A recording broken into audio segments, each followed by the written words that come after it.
Hello. So in this session, we are going to talk about the management of hyperglycemia in COVID-19. So first of all, two important points. Number one, number one is screening. You must screen every patient at admission for hyperglycemia with at least 2 capillary blood glucose values, one of which should be pre-meal and one should be post-meal. The second point is that every patient with diabetes should be put on a diabetic diet, and one has to ensure that the timing and quantity mentioned in the diet chart must be adhered to strictly. Now coming to the screening, how should we screen a patient who has come to the hospital for hyperglycemia? So because of the high prevalence, every patient must be screened. Step one for the screening is that you do a random capillary blood glucose at the time of admission. When we say capillary blood glucose, we mean a blood glucose checked by a glucometer. So as soon as the patient is received in the hospital, you just, irrespective of the timing of the meal, you do a random check with a glucometer and record the value. Then step two is when the patient consumes the first major meal in the hospital. Let's say patient came in the morning and then his first major meal is the lunch. Then you check the glucose just before lunch and 2 hours post lunch, and again record the values. And step three, which is optional, is that if the facility is available, then next morning you can send a fasting plasma glucose and an HbA1c to the lab. Now, what do you do after you got these values? If your random value is more than 180, or the pre-meal is more than 140, or the post-meal is more than 180, if any of these is met, then you have to monitor this patient for hyperglycemia for the next 2 days at least, and you have to do the pre-meal plus a after dinner value. So we'll check it 4 times a day: before breakfast, before lunch, before dinner, and also after dinner. And then step 5 is that if it is even higher than this, then you might want to give the patient some medication for the same. And that is if the random is more than 250, and if the pre-meal is more than 150 and the post-meal is more than 200, then some treatment must be started straight away in addition to the monitoring of the glucose. Now, if the patient had a normal glucose at admission, let's say the random was less than 180 and the pre-meal also was less than 140, that does not mean that the patient will not develop hyperglycemia later on. So even if there is no hyperglycemia at admission, you have to reinitiate the monitoring if the severity of the illness increases, that is, patient becomes from moderate category to severe category, or if steroids are added to the treatment of the patient. In addition, patients who have cardiovascular diseases such as CAD or CVA, those who are obese or whose age is more than 50 years, in these patients also monitoring should be done at least twice a day, every 3 to 4 days, to ensure that we do not miss any hyperglycemia which occurs during the hospital stay. Then what is the glycemic threshold and how do you decide an action? Our target is to have a pre-meal less than 140 and a post-meal less than 180. So if that is there, you just maintain healthy diet and keep a watch on the values. If the fasting is between 140 to 180 and the post-meal is between 180 to 250, then we might consider oral drugs in mild COVID cases, only in mild, not in moderate or severe. But patients who are moderate to severe in COVID, you have to give them insulin. Or if the glucose is more than 180 or pre-meal and post-meal is more than 250, then again you have to go for insulin. And again, if you have any contraindication oral drugs, again, insulin must be given. So majority of the patients who are admitted will be moderate to severe, and therefore they will be all be receiving insulin only. Now, as we discussed, oral glucose lowering agents or oral drugs are to be used only when patient has mild COVID with mild hyperglycemia and no contraindication to oral drugs. Only in these conditions you can give oral drugs. All these 3 conditions must be there. It should be mild COVID, mild hyperglycemia, and no contraindication to drugs. Now, which medicines can be used? Now, the relatively safe medications are the DPP-4 inhibitors, common ones being vildagliptin and sitagliptin. You should use with caution metformin because of risk of lactic acidosis and sulfonylureas because of risk of hypoglycemia. Among these, metformin is relatively safer and sulfonylureas are a little bit risky for hypoglycemia reasons. SGLT2 inhibitors and pioglitazone should be avoided in COVID patients. Then going on to the insulin therapy. How do you start insulin therapy? Number one, any of these conditions. For oral, you wanted all 3 to be present. Now here, any of these 3, if it is moderate to severe COVID, even if blood glucose is not that high, still you will have to give insulin only. If there is any contraindication to oral drugs, again insulin. If the blood glucose is really high, again only insulin. Now insulin can be given as subcutaneous insulin or IV insulin. Subcutaneous insulin must be given as basal bolus regimen, whereas IV insulin is an intravenous infusion. Infusion is chosen only in some conditions. Those conditions are listed in this table. You can see uncontrolled hyperglycemia despite basal bolus insulin, if there is sepsis or septic shock, if there is erratic diet status, if there is a hyperglycemic crisis like DKA or HHS, or there is some surgery or labor. In these conditions, you go to an insulin infusion. You start the infusion at a dose of 0.05 to 0.1 unit per kg body weight, and then you titrate the infusion depending upon the current glucose, what is the fall in glucose, and what is the patient dietary status, etc. And you target between 142 to 20. And for IV infusion, monitoring is 1 to 2 hourly. And once the patient is stable, you shift them to a basal bolus regimen. So in IV infusion will be used in relatively less commonly. More commonly, you will be giving subcutaneous insulin. So now let's talk about the subcutaneous, which is the basal bolus regimen. So how do you start? You start with 0.4 unit per kg per day as a total daily dose. And then you can use a lower dose in patients who are elderly or who have renal or hepatic failure. Then you split this into a basal part and a bolus part. And then accordingly, patient is given this insulin. And I will describe that in the next example. And your targets are pre-meal less than 114, post-meal less than 180. So what is this basal bolus? What is the meaning of this basal bolus? So in a normal person, there is some amount of insulin which is produced continuously. So that is your basal secretion. So as you see in this graph, this yellow line, which is almost parallel to the x-axis, this is the constant amount of insulin the body produces, which is called the basal insulin. So this sort of maintains your fasting glucose or the pre-meal glucose at the normal range. Now, what is bolus insulin?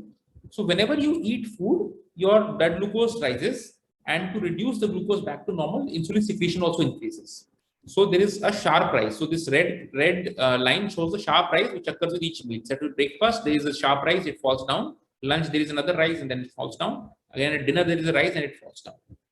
So the bolus insulin is meant to replicate these sharp rises. So therefore, the bolus is given before meal. So naturally, as you understand from this graph, your basal insulin will be a long-acting insulin, which you give at one time and which continues to act for a long period of time. Whereas your bolus insulin will be something which goes up quickly and then comes down to the baseline. So now with this information, let's look at the type of insulin that are available. So you've got your short or ultra short acting insulins. These are used for bolus, as we said, short acting insulin. So examples are regular insulin and Lispro insulin. All these examples are available in our center. Then intermediate acting insulin can be used as basal insulin. Example is NPH insulin. And then you have the long acting insulin, which is the ideal for a basal insulin, that is your glargine. So therefore, for basal bolus, you will have to pick glargine as a basal, and you can pick regular or Lispro as a bolus. Now, examples of basal bolus regimen, I will illustrate the whole example. So you have a patient who is weighing 50 kgs. So how much insulin you want to give to this patient, assuming that she has got no other diseases? Dose is 0.4 unit per kg body weight, that is 0.4 into 50, which is equal to 20 units. So total amount of insulin she will be getting is 20 units. Now you split it into two parts. So 10 units is basal and 10 units is bolus. So how will you write prescription? 10 units basal will be glargine. So injection glargine 10 units subcutaneous after dinner. This is your basal insulin. And injection regular or Lispro can be chosen for a bolus. So 3 units before breakfast, 3 units before lunch, and 3 units before dinner. If you're using regular, it will be given 30 minutes before breakfast, before lunch, and before dinner. And Lispro will be 15 minutes before. So here we are taking regular. So in this example, so let's stick with 30 minutes. So definitely this is around 19 units. So round it off to 20 units, because otherwise you can give 3, 4, 3, something like that. So then next step is escalating the insulin. So you started on this dose, but for most patients, this dose may not be enough to control the glucose, and the glucose is still high. So for escalating the insulin, what you do, you add a correctional bolus to the pre-meal bolus. So you already decided a 3-unit bolus in the previous patient. So now if the glucose is high before meal, you will give some more insulin, which will be added to this bolus. So this are rough correctional boluses that we have given out here is for 200 to 250, 2 units as a bolus, 250 to 300, 4 units addition to the bolus, and more than 300, 6 unit addition to the bolus. Now, the boluses can be higher or lower. There are formulas for calculating the bolus, but we'll not go into those right now. This is just a brief, broad outline for giving a correctional dose. And you continue like this for next 48 hours, that is 2 days. And after 2 days, you find out how much total insulin you're giving to the patient, your pre-decided dose plus the bolus's dose, and then you again split that into basal bolus. And I'll illustrate that in this coming example. So now this is the same patient. look at this table. So this table is showing the glucose chart. So you've got the first column, which is date. Second column mentions the glucose and the insulin level. Then BBF is before breakfast. ABF is after breakfast. BL is before lunch. AL is after lunch. BD and AD are before and after dinner, respectively. So in this patient, in the morning, you have already written the doses. Blood glucose was 160, and your dose was 3 units regular before meal. So you've given 3 units before meal. Then before lunch, you checked again, it was 180. Again, you wanted to give 3 units because that was the dose prescribed. So you gave regular 3 units. Then before dinner, it was 170. Again, dose was 3 units, you gave 3 units. And at bedtime, you gave 10 units of Lantus. Now, let's say next morning, the glucose, on second, the glucose rose to 220. Now, you know 220 is high, so you want to give extra insulin to bring it down. So we're already planning to give 3, but now because this 200, we'll add another 2 units. So this is a correctional bolus. So 3 units was the pre-meal bolus and 2 units is the correctional bolus. So total she will get 5 units before breakfast. Now at lunch it was 270. So again 3 units was the pre-meal bolus, but because it is 270, you want to give additional correctional bolus. So it is 270 is between 250 to 300. So addition 4 units. So you 3 plus 4, 7. So she will get 7 units before lunch. Then before dinner it was 320.